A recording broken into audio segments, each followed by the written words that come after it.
নাই ধন্যবাদ জনাইছোঁ অসম লাইভক নিপেন দাসক বিশেষকৈ অধ্যক্ষক এইকাৰণে ধন্যবাদ দিব জুবিন দাৰ প্ৰতি থকা জাতীয় চেতনা আৰু সেই চেতনাটোৰ দ্বাৰা জুবিনৰ নামত ইমান 5 লাখ পুলি দিছে যাতে সেই গছ গছনি মানুহে ৰোপণ কৰি পেলাই নামাৰে জুবিনৰ নামত যেতিয়া এই গছবোৰ হৈ থাকিব তেতিয়া আমি জীয়াই থাকিব পাৰিম আৰু জুবিনৰ গান সদায় শুনোৱাই কাৰণ তেতিয়া আমি অক্সিজেন পাম অক্সিজেন পালে জুবিনৰ গছজোপাই আমি জুবিনৰ গান শুনি বিশ্বৰ দৰবাৰত বা পৃথিৱীক ভাল পাবলৈ যিবোৰ শিক্ষা আছে জ্ঞানৰ প্ৰকৃতিৰ লগত সম্বন্ধ জুবিন সৰুৰে পৰা প্ৰকৃতিপ্ৰেমী আৰু মই বিভিন্ন অনুষ্ঠানত জুবিন গান গোৱাৰ পিছতে মানুহ গম পায় তাৰ আগতে মই চিনি পাওঁ আৰু মোৰ লগত এই ককিলামুখতে আহে তেতিয়াই জোপুৰা চুলি আৰু তেতিয়া জেবি কলেজ পঢ়োঁতে ইয়াৰ পৰাই গুণগুণাই গান গাই যায় তাক তেতিয়া মানুহে পাগল বুলি কয় এইটো গান গাই গৈছেগৈ আৰু পাগল তেতিয়া গানৰ ওপৰত ইমান মানুহৰ শ্ৰদ্ধা নাছিল সেই সময়ত তেতিয়া জুবিন যে এদিন গানৰ তাৰেদি অসমক নালাগে পৃথিৱীক বৰষুণ দিব পাৰে চকু পানীত টুকাইছে জুবিনৰ জাতীয় চেতনা ক'ত আছে তেওঁতো বলিউডতো থাকিব পাৰিলেন লাখ লাখ টকা পালে কিন্তু অসমক ইমান ভাল পাইছিল গছে বনে জীৱ জন্তুৱে প্ৰকৃতিৰ লগত সম্বন্ধ ৰাখি সি যিখিনি পদক্ষেপ দি থৈ গ'ল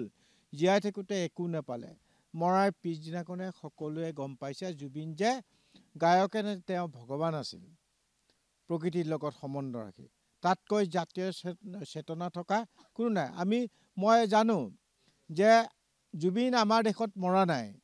তাক অসমৰ মানুহে নিয়ক যি সংগঠনেই নিয়ক তেওঁক ছিংগাপুৰত নি মাৰিছে কি কাৰণত মাৰিছে নাজানো এইটো কিন্তু তেহেঁতৰ দেশত মৰাৰ কাৰণে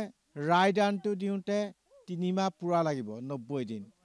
কাৰণ দুখন দেশৰ সংমিশ্ৰণ আছে ইয়াৰ ৰায়দান তাৰ ৰায়দান একেলগ গোট খাব লাগিব আইনেতো বিচাৰ কৰিব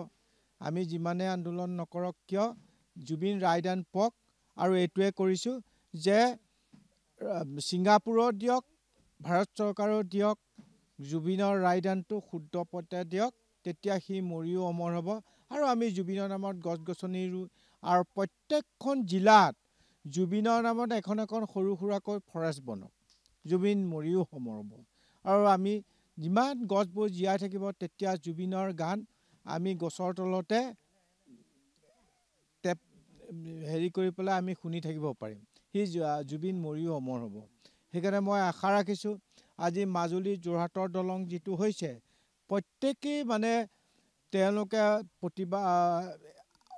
হেৰি কৰিবলৈ এইটো কি বোলে দলংখন জুবিনৰ নামত দিবৰ কাৰণে অনুৰোধ কৰিছে তো এই জুবিনৰ নামত কংক্ৰিটৰ দলংখন হোৱাৰ আগতে মাজুলীৰ উত্তৰ পাৰে মাজুলীয়ে কৰক যোৰহাটৰ ফালে যোৰহাটে কৰক জুবিনৰ নামত এখন ফৰেষ্ট বনক আৰু তেওঁৰ প্ৰতিমূৰ্তিটো থাকক তেতিয়া দেশ বিদেশৰ মানুহ আহিব পৰ্যটক আহিলে জুবিনৰ সেই মূৰ্তিটো সেই গছৰ তলত তেওঁ যিখিনি আমাৰ দেশ আৰু জাতিৰ কাৰণে পৃথিৱীৰ কাৰণে কৰি থৈ গ'ল সেই গানবোৰ শুনি শুনি প্ৰত্যেকে শুনিব পাৰিব তেতিয়া জুবিন মৰিও অমৰ হ'ব সেইকাৰণে প্ৰত্যেকটো ভাৰতবৰ্ষৰ কিছুমান আছে যেনেকৈ ৰাতুলত তাত 18খন গাঁৱত 10,000 মানুহ মৰিল তেতিয়া মহাৰাষ্ট্ৰৰ গভৰ্ণৰ মহাৰাষ্ট্ৰৰ চিফ মিনিষ্টাৰে মোক মাতি লৈ গৈছিল যে এই মানুহখিনি যে মৰি গ'ল তাৰ বিনিময় কি হ'ব वो मरने से भी जिंदे रहेगा एक एक उसका नाम पर पौधा लगाओ तो हम लोग ऑक्सीजन लेके हम लोग जाएगा और तो जिंदे रहेगा तेना এই পদক্ষেপটো গছৰ অবিহনে কোনো তাৰ জীৱন দান দিব নোৱাৰে আৰু প্ৰত্যেকে ল'ব লাগিব প্ৰত্যেকে কৰিব লাগিব সেইকাৰণে তোমালোকৰ নিউজ অসমৰ পৰা ধন্যবাদ জনাইছোঁ তোমালোকে এই পদক্ষেপটো লোৱাৰ কাৰণে অসমৰ বিভিন্ন প্ৰান্তত দি পেলাই ঢলা শদিয়াটো কৰকগৈ বা বগীবিলতো কৰকগৈ উত্তৰে দক্ষিণে প্ৰত্যেকখন জিলাত সেইবোৰ কণ্ডিশ্যনটো কৰক ভোমোৰাগুৰিটো কৰক উত্তৰে দক্ষিণে নগাঁও ডিষ্ট্ৰিক্টক শোণিতপুৰ তেজপুৰ ডিষ্ট্ৰিক্টে হওক সেইদৰে আমাৰ পাণ্ডু দলঙতো সেইটো উত্তৰে দক্ষিণে জুবিনৰ নামত যিখিনি মাটি আছে সেইখিনি আয়ত্ব কৰি জুবিনৰ নামত সেই গছ গছনি ৰুই সুন্দৰ পৃথিৱীখন সুন্দৰকৈ জীয়াই ৰখাৰ যিটো পদক্ষেপ আছে আপোনালোকৰ নিউজ অসমক ধন্যবাদ জনাইছোঁ অসম লাইভক ধন্যবাদ জনাইছোঁ আৰু অধ্যক্ষ দাসক মোৰ বাবে আন্তৰিক অভিনন্দন জনাইছোঁ। তেখেত দীৰ্ঘায়ু হওক আৰু এনেকৈ জাতীয় চেতনা আগবঢ়াই নিয়ক নিউজ চেনেলৰ দ্বাৰা, তাৰ বাবে ধন্যবাদ জনাইছোঁ। আৰু এটা কথা গুৰুত্বপূৰ্ণ কেইবাটা কথা আপুনি কৈছে, ইয়াৰ লগতে আপোনাৰ গছ পুলি ৰুলে নহ'ব, গছ পুলি প্ৰতিপালন কৰে। এতিয়া দেখা যায় যে গছ পুলি ৰুৱে কিন্তু তাৰপিছত গছ পুলি মৰি যায়। এই ক্ষেত্ৰত আপুনি কি পৰামৰ্শ দিব? নহয়, এই বিষয়ত অসমৰ 3,35,00,000 মানুহক এটাই অনুভৱ নহয়, অসমৰ 3,35,00,000 মানুহ বুলিয়ে নহয়, উত্তৰ পূৰ্বাঞ্চলৰ মানুহে মৌচুম টাইমতে গছ পুলি ৰুলেহে হ'ব। তাৰ আগত ৰুলেও নহয়, তাত পিছত ৰুলেও নহয়। সেইকাৰণে মাৰ্চৰ লাষ্টৰ পৰা এপ্ৰিল, মে', জুন সেই 3 মাহত গছ পুলিয়ে পানী দিব নালাগে। আৰু পানী তেতিয়া ঠাণ্ডাৰ পৰা গৰম আহেনে, তাৰ শিপাবিলাক ফাৰ্টিলাইজ হৈ যেতিয়া ঠাণ্ডাৰ পৰা গৰম লাগে শিপাবোৰ মেলি যায়, গছপুলিটো কেতিয়াও নমৰে। আৰু আগষ্ট মাহত অভাৰ ফ্লাড হয়, তেতিয়া পানী জেকতো সিহঁতে পাম দিব নোৱাৰে, কিন্তু তেতিয়ালৈ গছবোৰ ঠন ধৰি থাকে, সিহঁতে নমৰে। নাই, মোৰ সোঁহাত কাট খাই গৈছে, কাৰণ জাতীয় চেতনা ইয়াত বিভিন্ন অনুষ্ঠানবিলাকত বিহু সন্মতে য'তেই নহওক, তাৰ 50 বছৰ যেতিয়া বয়স হৈছিল, মইহে কেক কাটি পেলাই গছ পুলি ৰুই পেলাই ফিটা কাটিছোঁ। আৰু বিভিন্ন অনুষ্ঠানত তাক আগতো সৰুটোক কৈছোঁ, মোতকৈ 14 বছৰ 15 বছৰ সৰু, তাক কৈছিলে, এই জুবিন, তই যে ষ্টেজত উঠিলে 5 লাখ 6 লাখ টকা ডিমাণ্ড কৰ, পৃথিৱীখন যদি নাথাকে তই ক'ৰ পৰা দিম? সেইকাৰণে তই গান গাই নিজেও গছ ৰুবি, আনকো ৰুৱাবি আৰু প্ৰকৃতিক ভাল পাব। সি তেতিয়াৰ পৰা পূৰা কৰে।